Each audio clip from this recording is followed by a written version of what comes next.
Hey guys, Rob here from Control. I am just making a couple quick tutorial videos today to show you some common questions that we're getting.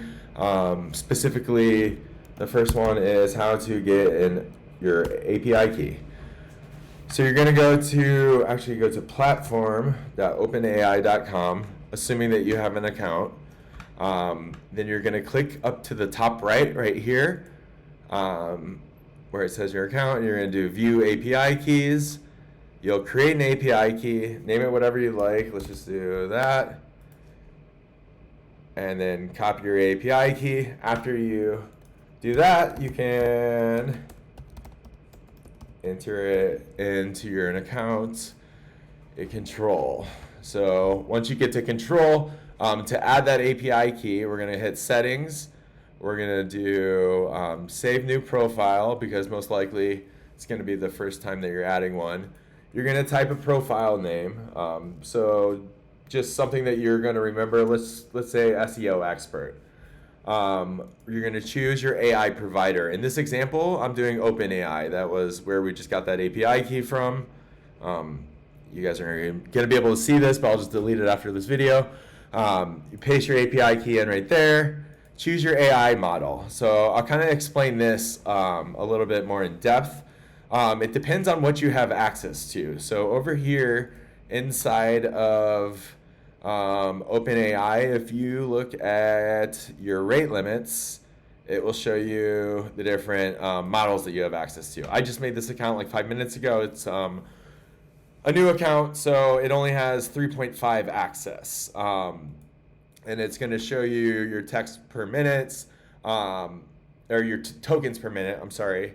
And you'll choose the model that you can get. So 3.5, 16K, if you have access to that, that's going to be probably the best for you. I'll kind of explain how that works. So 16K means that it has 16,000 tokens of context. So that's like the memory of the AI model.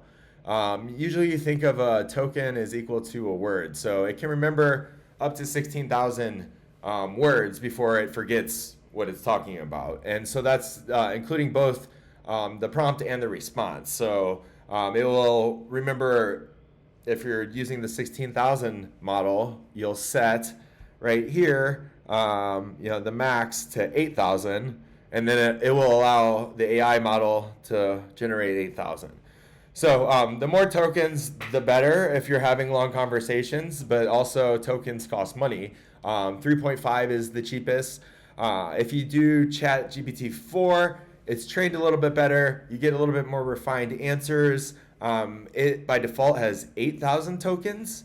ChatGPT has other options. The Turbo, that one only has 4,000 tokens. And then there's the 32K.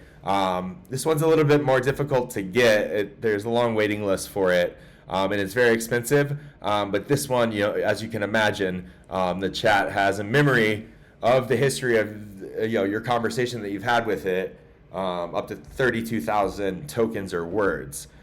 So that's just kind of how the API key works. I'll do Azure real quick too while we're at it, just because a lot of people are trying to figure out how to get these and where to get them from. So we'll log into my Azure. In Azure, you'll have to create an Azure OpenAI. You have to set up an Azure account. I'm not going to go through how to do that. You can watch that in another video. Set up an Azure OpenAI, and then you'll go, this is just the one that I have set up here. You'll go here and you can see your API keys. You'll click here to copy them.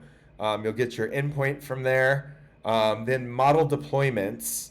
You'll go and on Azure, you have to create a model. It's a little bit more complicated than just using OpenAI. I would say 95% of you are going to have OpenAI.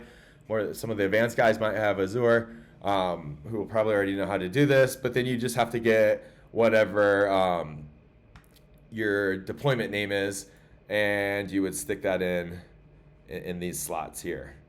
Again, the creativity, one is going to be about as creative as you want to go. That's good for writing. 0 is going to do exactly what you say. I usually, if it's just a normal Prompt, I leave it right in the middle, about 0.5, 0.75, something like that. Okay, so now here is where you put your default system message.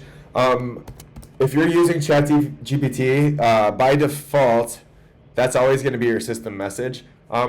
With our tool, you can set it to anything you'd like. So if you want it to act a certain way, you'll tell it to do so here. Every single prompt that you send will have your system message, which is right here, and then the prompt that you send, so that you can, you don't have to retype it in every time. That's just how the GPTs work. So if you wanted to be a math teacher, if you wanted to be a creative writer, if you wanted to always start a sentence a certain way or end a sentence a certain way, you'll do so there. We're coming out with a new feature that has a lot of different preset messages that we've handpicked and curated that will be useful. But anyways, that's how you set up a profile. That's how you get your API keys in there. And yeah, that's it. I'll have a couple more of these videos, I'm sure. I'm just, as questions are coming in, I'm making videos so that we have documentation. Thanks, guys.